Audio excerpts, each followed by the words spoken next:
दर्शकों, motivation blogger channel आपका स्वागत करता है। दर्शकों, बदलते जमाने के साथ लोगों का रहन सहन तो बदल ही रहा है, साथ ही जीने का तरीका भी बदल रहा है। कई लोग ऐसे जो किसी मजबूरी में, जैसे नौकरी इत्यादि के कारण अकेले रहते हैं, तो कई लोग ऐसे हैं जो अपनी मर्जी से अकेले रहना पसंद करते हैं। अपने काम को सच्ची लगन से अकेले ही करते हैं। जो लोग अपने मर्जी से अकेले रहते हैं उनमें कुछ अलग ही होते हैं। ऐसे लोग जीवन में सफलता जल्दी हासिल कर लेते हैं। अकेले रहने के फायदे अगर आपने समझ गए तो समझो अपनी पूरी जिंदगी को समझ गए। अकेले रहना किसी के लिए वाकई आसान काम नहीं है। यह काम अधिकतर ज्ञानी पुरुषों या सन्यासियों में देखा जाता है। लेकिन अकेले रहने का यह भी मतलब नहीं है कि हम अपने घर परिवार मित्रों से दूर रहे। अकेले रहने की भी एक कला है जो आगे आपको कहानी में पता चलेगा। अकेले रहने का यह मतलब है एकांत में रहकर अपने काम को, अपने सम्मान को, अपनी प्रतिष्ठा को, अपने अंदर झांकने की कला को, अपने उज्जवल भविष्य को आप कैसे आगे बढ़ा सकते हैं, उसके बारे में जानना। हम अकेले रहने के उन 7 गुणों के बारे में भी जानेंगे इस कहानी के माध्यम से। एक गांव में धर्मराज नाम का व्यक्ति रहता था। वह अपने जीवन से बहुत दुखी था। उसके जीवन में कुछ भी अच्छा नहीं हो रहा था और उसके कुछ समझ में नहीं आ रहा था। वह हमेशा ही अपने जीवन को और लोगों के व्यवहार को देखकर दुखी था। एक दिन वह एक गुरु के पास गया और बोला, गुरुदेव, मेरे दुख का कारण क्या है? गुरु बहुत ही बड़े आत्मज्ञानी थे। गुरु ने कहा, अपने आप को कुछ चीजों से चिपका लेना, चीजों को पकड़ लेना और उन चीजों के प्रति आसक्त होकर उसके पीछे भागना ही तुम्हारे दुख का कारण है। उस व्यक्ति ने गुरु को धन्यवाद किया और कहा, गुरुदेव, आपने तो मेरी समस्या का समाधान कर दिया। मैं काफी दिनों से अपने समस्या का समाधान चाहता था। आपका बहुत बहुत धन्यवाद गुरुदेव। यह कहकर वह व्यक्ति वहां से जाने लगा। गुरु ने कहा, पूरी बात तो सुन लो। उस व्यक्ति ने कहा, नहीं गुरुदेव, आपका इशारा मिल गया, बस वही काफी है। और समझदार को इशारा ही काफी होता है। 1 महीने के बाद वह व्यक्ति फिर से गुरु के पास आया। इस बार उस व्यक्ति का हाल बहुत ही बुरा था। वो बहुत ही दुखी था और सीधे गुरु के चरणों में गिर गया और कहा, गुरुदेव, आपने जो कहा था मैंने वैसा ही किया, पर मुझे सुख नहीं मिला, मुझे तो और दुख मिल रहा है। गुरु ने उसे व्यक्ति से पूछा, तुमने ऐसा क्या किया? व्यक्ति ने कहा, मुझे अपने परिवार वालों से, मित्रों, रिश्तेदारों से दुख मिल रहा था। मैंने उन्हें छोड़ दिया और छोड़कर चला गया। 3-4 दिन तो मुझे अच्छा लगा, पर धीरे धीरे मुझे उनकी याद आने लगी। अपने माता पिता, अपनी पत्नी, अपने बच्चे याद आने लगे, रिश्तेदार, यहां तक कि अपने शत्रु भी मुझे याद आने लगे। इतना दुखी तो मैं उनके पास रहकर भी नहीं था जितना मैं उनसे दूर होकर हो गया। इसलिए आज मैं वापस घर जाने के लिए निकाला था और आपके पास आ गया। आपने मुझे इतनी गलत सलाह क्यों दी गुरुदेव? मुस्कुराए और गुरु ने कहा, तुम परिवार को छोड़कर भाग गए, मित्रों, रिश्तेदारों और शत्रुओं को भी छोड़कर भाग गए, पर यह तुम्हारी गलतफहमी थी कि तुम छोड़कर भाग रहे हो। वास्तव में तो तुम उन्हें लेकर भाग रहे थे। व्यक्ति ने कहा, पर गुरुदेव, मैं तो किसी को अपने साथ नहीं लाया। महात्मा ने कहा, जो चीज हमें दुख देती है वह कहीं बाहर नहीं होती है। यहां तक कि जो हमें सुख देती है वह भी बाहर नहीं होती। ये सब परिवार वाले, रिश्तेदार, मित्र, शत्रु, ये सब कहां बसे हैं? ये सब हमारे मन में बसे हैं। और जब तुम भागे तो तुम अपने मन को साथ लेकर भागे और तुम्हारे मन में यह सब तुम्हारे साथ भाग रही थी, तो तुम इससे कहीं दूर गए ही नहीं। जब जो चीज मन में वासी हो और वह आसपास हो, और जब हम इन चीजों से दूर हो जाते हैं, यानी छोड़कर भाग जाते हैं, तब मन उन चीजों को अपने के लिए फिर से प्रयास करने लगता है और तब यह चीज बहुत ज्यादा दुख देती है, जैसा तुम्हें हो रहा है। व्यक्ति ने कहा, तो गुरुदेव, मैं क्या करूं? चीजों के साथ रहो तो दुख, चीजों को छोड़कर जाऊं तो दुख? क्या मैंने सिर्फ दुख उठाने के लिए ही जन्म लिया है? गुरु जोर से मुस्कुराए और बोले, ये बात बिल्कुल सत्य है। यहां सब सिर्फ दुख उठाने के लिए जन्म लेते हैं, पर यह भी सत्य है कि इन दुखों के पास सुख और उन सुख के पास दुख है, फिर सुख और फिर दुख है। जिन चीजों में हमें सुख नजर आता है वह दुख देते हैं, और जिन दुख नजर आता है वही सुख का कारण बनती है। उस व्यक्ति ने कहा, गुरुदेव, क्या इस सुख दुख के मायाजाल से बाहर निकलने का कोई रास्ता नहीं है? गुरु ने कहा, रास्ता तो है, मगर तुम इसी दुनिया में रहना चाहते हो, इन सब के साथ रहना चाहते हो, तो तुम्हें एक काम करना होगा। तुम ऐसे ही रहो जैसे कि तुम इस दुनिया में अकेले हो। सबके साथ रहो पर अकेले रहो। व्यक्ति ने कहा, पर गुरुदेव, यह कैसे हो सकता है? गुरु धर्मराज को एक जगह पर ले गए जहां की मेला लगा हुआ था। वहां बहुत भीड़ थी। गुरु ने कहा, देखो अपने आसपास, यहां तुम किसी को जानते हो? व्यक्ति ने कहा, नहीं, यहां तो कोई भी मेरी जान पहचान का नहीं है। गुरु ने कहा, क्या तुम यहां अकेले हो? व्यक्ति बोला, हां गुरुदेव, बिल्कुल अकेला हूं। उन्होंने कहा, नहीं, तुम्हारे मन में कुछ चल रहा है, तुम अकेले नहीं हो। व्यक्ति ने कहा, हां, मैं जल्दी से जल्दी अपने घर जाना चाहता हूं, अपनी पत्नी से, अपने बच्चों से, अपने माता पिता से मिलन चाहता हूं, अपने मित्रों से मिलन चाहता हूं, वही मेरे मन में चल रहा है। गुरु ने कहा, अब यह सब भूलकर आंखें बंद कर लो और अपना ध्यान यहां होने वाली आवाजों पर लगा दो। व्यक्ति ने ऐसा ही किया, और जैसे ही उसने अपनी आंखें बंद की और सारा ध्यान वहां हो रही आवाजों पर लगा दिया, उसे एक अकेलापन, एकांत महसूस हुआ। उसे लगा कि वह इतनी बड़ी भीड़ में भी अकेला है। सभी आवाजों के ऊपर ध्यान लगाने के कारण किसी आवाज का कोई महत्व नहीं था। उसने अपनी आंखें खोली और कहा, गुरुदेव, यहां तो मैं बिल्कुल अकेला हूं, सब है पर कुछ नहीं। गुरु ने कहा, बस इसी तरह अकेले होना है।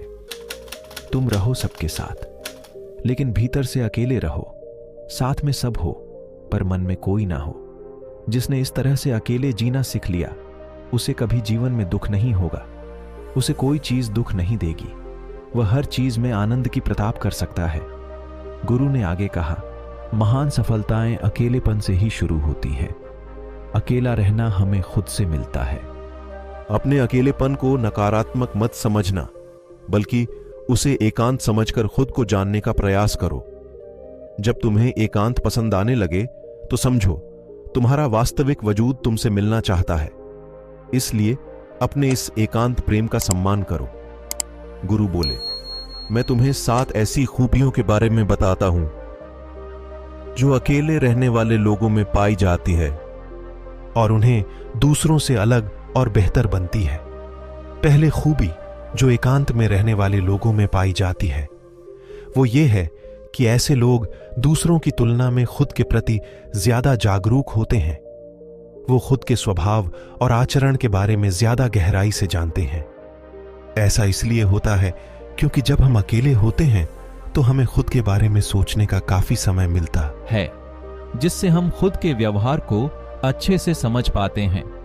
एकांत में रहने वाले लोग खुद की कमजोरी और ताकत को भी अच्छे से जान पाते, जिससे वो दूसरे लोगों की तुलना में किसी भी खराब स्थिति का सामना ज्यादा अच्छे से कर सकते हैं। गुरु ने कहा, अकेले रहने वाले लोगों की दूसरी खूबी है कि यह सकारात्मक सोच वाले लोग होते हैं।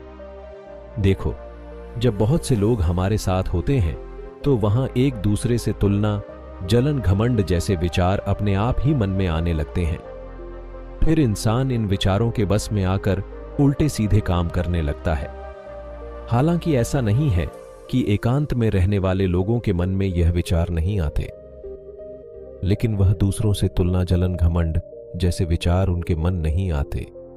साथ ही अकेले रहने की वजह से उन्हें खुद के बारे में सोचने का ज्यादा समय मिलता है, जिससे वह अपने नकारात्मक विचारों को पहचान कर उन्हें कम कर सकते हैं, जिसके कारण ऐसे एकांत में रहने वाले लोग ज्यादा सकारात्मक होते हैं। गुरु तीसरी बात बताते हुए बोले, तीसरी खासियत यह है कि यह लोग अनुशासित और आत्मनिर्भर होते हैं, क्योंकि अकेले रहने वाले लोगों को अपने ज्यादातर काम खुद से ही करने पड़ते हैं। इसलिए ये दूसरों की तुलना में ज्यादा आत्मनिर्भर होते हैं। साथ ही ऐसे लोगों को दूसरों का काम भी पसंद नहीं आता। यह अपना काम खुद करने पर ही भरोसा करते हैं। साथ ही यह लोग कोशिश भी करते हैं कि दूसरों से कम सहायता लेनी पड़े, क्योंकि ऐसे लोग आत्मनिर्भर और अपने काम को लेकर स्पष्ट होते हैं। ऐसे लोग अनुशासित भी होते हैं। ये लोग अपने समय की कद्र करते हैं और दूसरों का भी समय बर्बाद नहीं करते।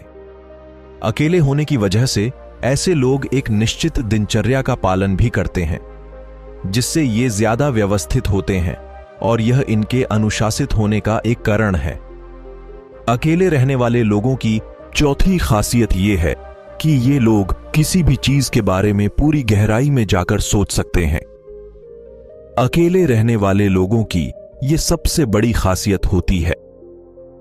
इसलिए जितने भी लेखक, कवि और बड़े बड़े रचयिता थे, उन सभी को एकांत में रहना पसंद था, क्योंकि जब कोई व्यक्ति एकांत में होता है तो अपने अंदर की आवाज सुन पाता है। जितने भी बड़े आविष्कार हुए, उन सब की शुरुआत एकांत में हुई थी, क्योंकि एकांत में रहकर ही किसी भी चीज के बारे में बड़ी बारीकी से सोचा और समझा जा सकता है। गुरु ने कहा, एकांत में रहने वाले लोगों की पांचवी खूबी है, इनका व्यक्तित्व सबसे अलग हटकर होता है। वो लोग ज्यादातर दूसरे लोगों के साथ रहते हैं। ये अकेले रहकर यह नहीं पाते, वो कितनी भी कोशिश करें, लेकिन जाने अनजाने में सही, लेकिन दूसरे के व्यक्तित्व का कुछ हिस्सा उनके अंदर ही रह जाता है। दूसरों के विचार उनके अंदर प्रवेश कर ही जाते हैं, जिससे उनके व्यक्तित्व में वह अनूठापन, वह निर्लापन नहीं पनपता। उनका व्यक्तित्व कई सारे लोगों के साथ व्यक्तित्व का मिश्रण होता है, लेकिन एकांत में रहने वाले लोग अपना ज्यादातर समय अपने साथ बिताते हैं, इसलिए ये दूसरों की बातें और विचारों से बहुत ही कम प्रभावित होते हैं। इनके अपने जीवन को जीने के खुद बनाए नियम और कायदे होते हैं, जिनका यह पालन करते हैं। ये किसी से भी आसानी से प्रभावित नहीं होते। इसलिए ऐसे लोगों की शख्सियत सबसे हटकर सबसे अलग होती है। इसलिए इनके व्यवहार में एक अलग ही निर्लापन होता है, जो किसी दूसरे व्यक्ति को भी पसंद कर सकता है और नहीं भी। इतना कहने के बाद गुरु चुप हो गए। उस व्यक्ति ने कहा, गुरुदेव, आपकी सारी बात तो ठीक है, लेकिन यह कहा जा सकता है कि अकेलापन एक वरदान है। यह सुनकर गुरु ने कहा, अकेलापन हमेशा से ही एक वरदान रहा है। अगर हम उस समस्या को पूरी सकारात्मक के साथ उपयोग कर पाए तो, क्योंकि जब हम दुनिया के लोगों के साथ होते तब हम भीड़ का हिस्सा होते हैं, लेकिन जब हम अकेले होते हैं तब हम खुद के साथ होते। जब हम खुद के साथ होते हैं तभी हम अपने समय का सदुपयोग, खुद का आकलन, खुद के शौक सभी पर अच्छे से ध्यान दे सकते हैं, अपनी कमजोरी पर भी काबू कर सकते हैं और ऐसा कर सकते हैं कि सच में अच्छाई और इंसानियत की मंजिल भी पा सकते हैं। उस व्यक्ति को गुरु की बात समझ आई और वह गुरु को धन्यवाद कहकर वहां चला गया। जिन चीजों को हम पाना चाहते हैं वो तब तक हमें दुख देती है जब तक कि हम उसे पाने ना ले। जब हम उसे का लेते तब वह फिर से हमें दुख देती है कि हमसे छूट ना जाए, और जब वह हमसे छूट जाती है तो फिर से हमें दुख देती है। उसके जान का दुख तो बहुत गहरा होता है। जीवन भर हम एक चीज को पढ़ते हैं, फिर दूसरी चीज को पढ़ते हैं, तीसरी चीज को पढ़ते हैं और पीछे की चीजों को विदा करते रहते हैं। इसी तरह हम सुख पढ़ते हुए दुख को पढ़ते चलते हैं। पर जिस व्यक्ति ने अकेले रहना सीख लिया, वह परिवार में, समाज में सब कुछ करते हुए आनंद की प्रताप करते हैं, आनंद प्राप्त करते हैं, सारे कार्यों को पूरा करते हुए सुख से जीता है, आनंद से जीता है। आज की यह कहानी आपको कैसी लगी, हमें कमेंट करके जरूर बताएं। धन्यवाद।